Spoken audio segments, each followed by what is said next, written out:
असम के कामरूप में वज़ीर दाखिला अमित शाह का बयान, कहा शुमाल मशरिक़ की तरक्की के बगैर मुल्क की तरक्की अधूरी। पीएम मोदी की क़यादत में असम नई ऊंचाइयों पर पहुंचा। न्यू कश्मीर के लिए पीएम मोदी की सेहत स्कीम, जम्मू कश्मीर में गरीबों को मिलेगी मुफ्त इलाज की सहूलत। पीएम ने लॉन्च की आयुष्मान योजना।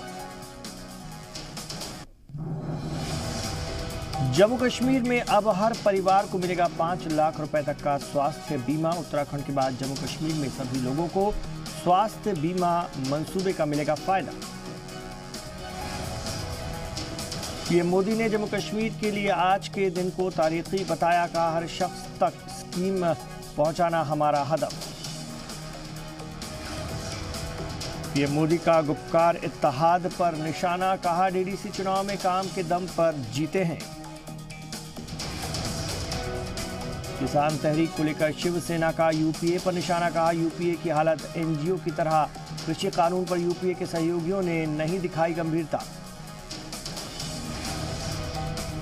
मध्य प्रदेश में मजहबी आज़ादी बिल 2020 पर शिवराज कैबिनेट की मोहर। बिल में 10 साल की सजा का इल्तिजाम। 28 दिसंबर को असेंबली में पेश होगा बिल। एलएसी पर आईटीबीपी के जवानों का जोश हाई। चीनी सेना को धूल चटाने के लिए अलर्ट पर आईटीबीपी। अरुणाचल के तवांग सेक्टर में तैनाती। पाकिस्तान ने फिर तोड़ा सीज फायर। जम्मू के इंद्रेश्वर नगर सेक्टर में भारतीय चौकियों को निशाना बनाकर फायरिंग। भारतीय सेना ने पाकिस्तान को मुंह तोड़ जवाब दिया। जम्मू कश्मीर के शोपियान में हुए एनकाउंटर में दूसरा दहशतगर्द भी ढेर। सिक्योरिटी फोर्सेस का सर्च ऑपरेशन जारी। 31वें दिन भी किसान तहरीक जारी। आज अमृतसर और जयपुर से हजारों किसान आएंगे दिल्ली। सिंधु बॉर्डर पर ज्वाइंट किसान मोर्चा की मीटिंग। किसान तहरीक के चलते जयपुर दिल्ली हाईवे पर लंबा जाम। भिवाड़ी के आसपास लोगों ने दोनों तरफ गाड़ियों की कतारें लगाई। राजस्थान के शाहजहांपुर बॉर्डर पर बढ़ाई गई सिक्योरिटी। किसान तहरीक के बीच राकेश टिकैत का बड़ा ऐलान। 26 जनवरी को ट्रैक्टर लेकर परेड में जाएंगे किसान। देखते हैं किसानों को कौन रोकता है। आज किसानों के साथ दिल्ली कूच करेंगे हनुमान बेनीवाल। कहा किसानों की मांगे नहीं मानी तो छोड़ दूंगा एनडीए। 2022 चुनाव से पहले पंजाब कांग्रेस में शामिल होंगे बीजेपी के कई बड़े लीडर। राजकुमार वेरका का बयान। तो आप विधायक कुलतार रंधावा ने कसा तंज, कहा नहीं हजम हो रही बात। टीआरपी घोटाला मामले में 28 दिसंबर तक पुलिस हिरासत में भेजे गए बार्क के साबिक सीईओ पार्थो दासगुप्ता। मुंबई पुलिस ने किया था दावा, मामले में पार्थो दासगुप्ता हो सकते हैं मास्टरमाइंड। घरों से आने वाले डाटा से ऑफिस में भी होती थी छेड़छाड़।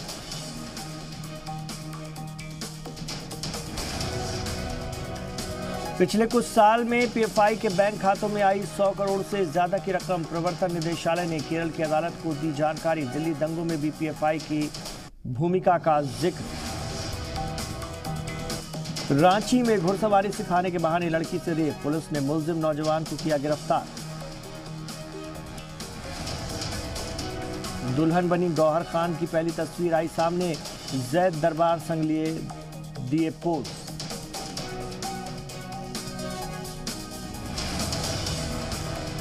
रेमो डिसूजा की अहलिया ने सलमान को बताया फरिश्ता। लिखा मुश्किल वक्त में साथ देने का शुक्रिया।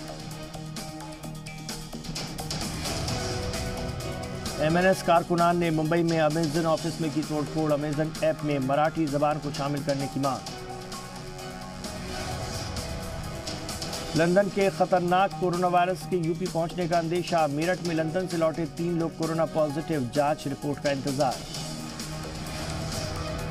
मुंबई के धारावी ने जीती कोरोना से जंग। अप्रैल के बाद पहली बार 24 घंटे में कोई नया केस नहीं।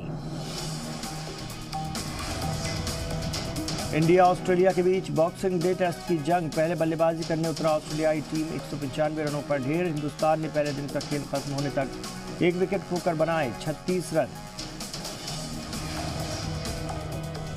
और अमेरिका के नैशविल शहर में जबरदस्त धमाके में 3 लोग जख्मी। मुश्तबा कार में धमाके के बाद अलर्ट पर एजेंसियां। दहशतगर्दाना हमले के एंगल से की जा रही है जांच।